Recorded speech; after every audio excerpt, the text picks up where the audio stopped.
Hello and welcome to সুপুজ bag of stories. তো এটা হলো আমার পুরুলিয়ার দ্বিতীয় দিনের গল্প।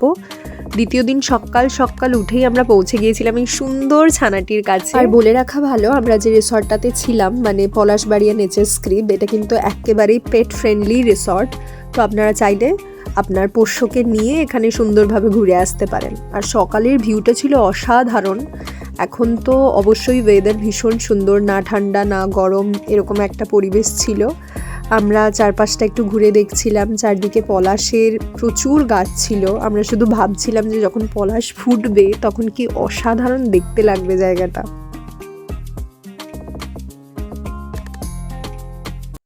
আর এই এন্ট্রান্সটা আমি আগের ভিডিওতেও দেখিয়েছিলাম, কিন্তু সেদিন বাইক নিয়ে শো করে ঢুকে গিয়েছিলাম, ফলে সেইভাবে দেখানো হয়নি। তো পরের দিন সকালে আমরা আরেকবার ঘুরে দেখছিলাম।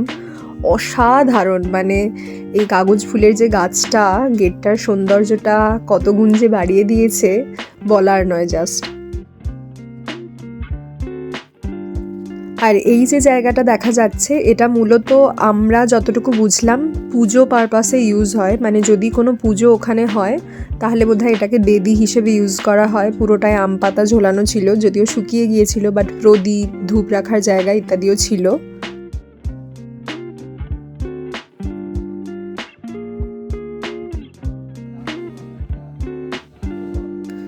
তো সকালের এই সুন্দর ঘোরাঘুরির পর আমরা পৌঁছে গিয়েছিলাম ব্রেকফাস্ট করতে। আর ব্রেকফাস্টটাও ছিল দুর্দান্ত। ছিল ডাল পুরি এবং আলুর তরকারি, এবং সাথে আমরা নিয়েছিলাম ডিম ভাজা, আর তার সাথে চা অবশ্যই।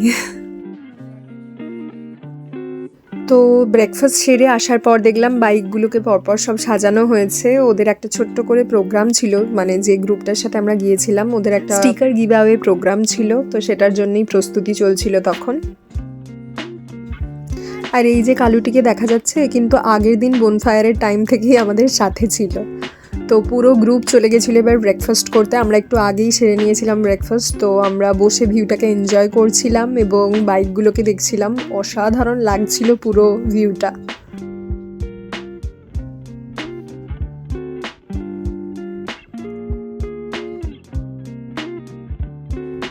আর এরপর আমাদের একটা দারুণ অভিজ্ঞতা হয়েছিল। অ্যাকচুয়ালি আমি আর টুয়া দি, আমরা দুজনেই মানে মেয়ে, আমরা দুজনেই ছিলাম এই গ্রুপে। তো আমরা ওখানের যে সামনে যে সমস্ত চাষবাস হয়েছিল সেখান থেকেই কিছু কেমন স্মৃতি হিসেবে, মানে ওই দুটো একটা করেই গাজর, বেগুন, বিনস, টমেটো ইত্যাদি তুলছিলাম। বেশ সুন্দর ফসল হয়েছিল, যদিও ওখানে আমরা বলেই নিয়েছিলাম, কোনো অসুবিধা ছিল না ওনাদের। তো সেক্ষেত্রে স্মৃতি হিসেবে দু একটা নেওয়াই যায়, সেই হিসেবে আমরা নিচ্ছিলাম। খুব মজা হচ্ছিল, মানে সত্যি বলতে এত ফ্রেশ জিনিসপত্র ওখানে, এবং খুব ভাল লাগছিল।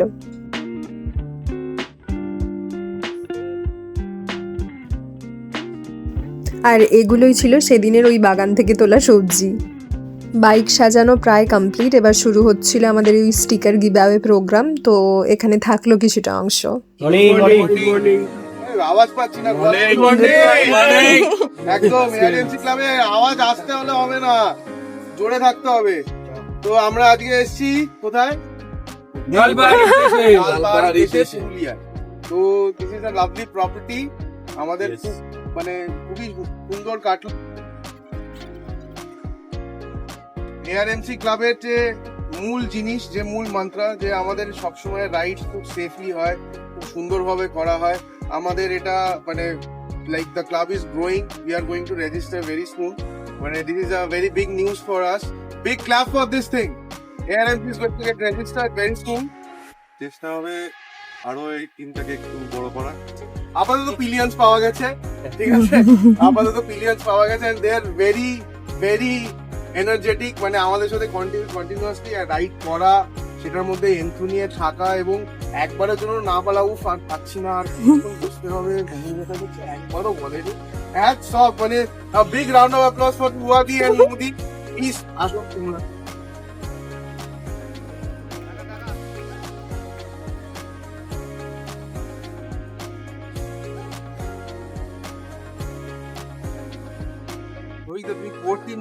দেখো অভিজ্ঞতা কি বলছি, দেখো। হ্যাঁ কবিতা তুমি বলো বলো অভিতা বলো। ঢুকলো কেমন লাগছে? ভালোই লাগছে, প্রোফাইলটা খুব সুন্দর। আর যতবারই ট্রিপ মানে এটা সেকেন্ড রাইড আমার, তো প্রত্যেকবার সেফলি এসেছি এবং সবাই সেফলি খুব গাড়ি চালিয়ে এসেছে। তো আশা করবো পরবর্তী সব ট্রিপে জয়েন করার আর ভালোভাবে একদম সেফলি রাইড করার। আর যেটা বলার কথা, সবাই প্রপার গিয়ার যেন মেনটেন করে। এক্স্যাক্টলি।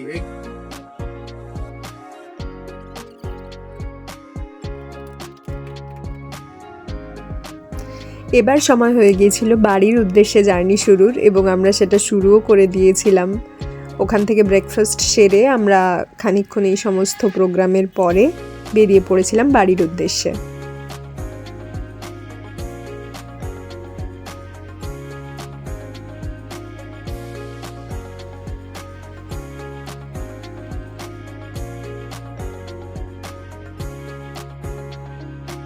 রাস্তায় যেতে যেতে দেখতে পেয়েছিলাম এই সুন্দরী কাগজ ফুলের গাছটাকে। এত অপূর্ব রঙটা, আমি অ্যাকচুয়ালি এত লাল কাগজ ফুল কিন্তু আগে কখনো দেখিনি। এই রানী কালারটা আমি আগে দেখেছি, কিন্তু এটা কাগজ ফুলের গাছ, আর এরকম লাল কাগজ ফুলের গাছ দেখে আমার ভীষণ ভালো লেগেছিল, অন্যরকম।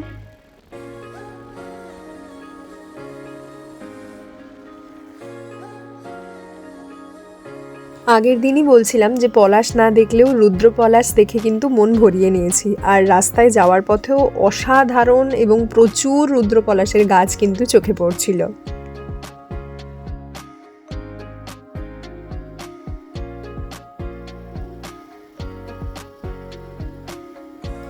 আর এরপর আমরা লাঞ্চের জন্যে থেমেছিলাম বাঁকুড়ার রাজগ্রাম রোডের উপরে একটি রেস্টুরেন্টে, যেটার নাম ছিল হাংরি আইজ, এবং অসাধারণ দেখতে ছিল রেস্টুরেন্টটা। মানে এটার অ্যাম্বিয়েন্সটা এত সুন্দর, এত সাজানো গোছানো যে আমাদের তো ভীষণ পছন্দ হয়েছিল।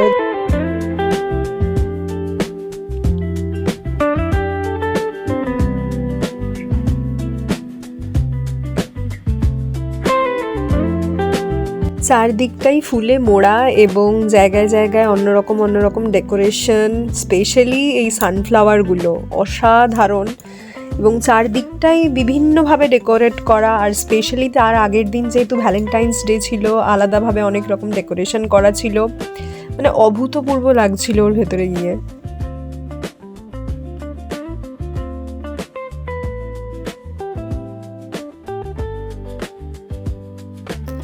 আর ভেতরের অ্যাম্বিয়েন্সটা নিয়ে তো কোনো কথাই হবে না। ভেতরে ঢোকার পর আমি যখন দেখলাম যে ভেতরটা এত সুন্দর, মানে অসাধারণ, আমি ভাবতেই পারিনি যখন আমরা বাইরে থেকে দেখছিলাম যে ভেতরটা এতটা অপূর্ব হবে। আর স্পেশালি এই জায়গাটা আমার সব থেকে বেশি পছন্দ হয়েছিল। আমি যে কতগুলো পিকচার ক্লিক করেছি, অবভিয়াসলি আপলোড করব ধীরে ধীরে। অসাধারণ লাগছিল ভেতরটা।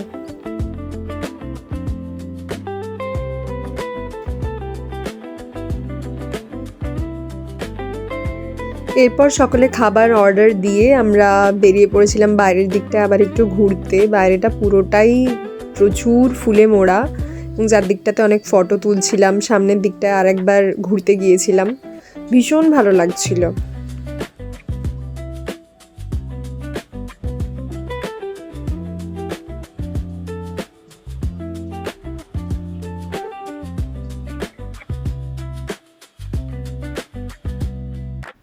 এই ছোট্ট কিউট ফ্রেন্ডটার সাথেও দেখা হয়েছিল ওখানে।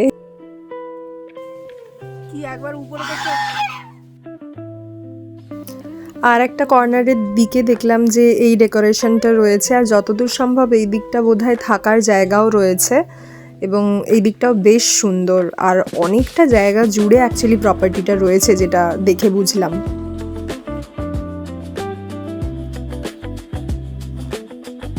আর এই সেই প্রিয় জায়গায় চলে এসেছিলাম ছবি এবং ভিডিও নেওয়ার জন্যে। আর এই সব করতে করতেই খাবার এসে পৌঁছে গিয়েছিল। আমরা অর্ডার করেছিলাম বাটার তন্দুরি রুটি আর চিকেন দো পেঁয়াজা। খাবারের টেস্টও ভীষণ ভালো ছিল এবং দামও বেশ রিজনেবল। আর এরপর আমরা চলে এসেছিলাম আমাদের জার্নির একদম শেষ পার্টে, যেখানে আমরা বনলতার দিকে আসছিলাম। বনলতায় আমাদের চা খাওয়ার প্ল্যান ছিল, এবং তারপর আমরা আরামবাগে থেকে যাব এবং বাকিরা সবাই কলকাতার দিকে রওনা হয়ে যাবে। আর এই যে জয়পুর জঙ্গলের রাস্তাটা, এটাও ভীষণ সুন্দর লাগছিল, যদিও দিনের বেলা রাস্তাটা পেলে আরও ভালো লাগতো। বনলতা পৌঁছেই বেশ কিছু কেনাকাটাও শুরু হয়েছিল। আর টুয়াদি এই মাটির বটল কিনলো বোধহয় 3টে মতো, এবং বাকিরাও সবাই টুকটাক ঘর সাজাবার জিনিসপত্র, মেনলি মাটির জিনিসপত্রই কিনছিল। ওখানে মাটির জিনিসপত্রই যেহেতু ফেমাস। এরপর ওখানে চা কফি খাওয়ার পর্ব চলল বেশ খানিকক্ষণ, এবং তারপর আমরা একেবারে লাস্ট পার্টে পৌঁছে গেলাম। আমাদের আরামবাগের দিকে যাত্রা শুরু হলো। আর এইভাবেই শেষ হলো আমার পুরুলিয়া ভ্রমণের গল্প। তো জানাবেন আপনাদের কেমন লাগলো। ভালো লেগে থাকলে please like, share and subscribe.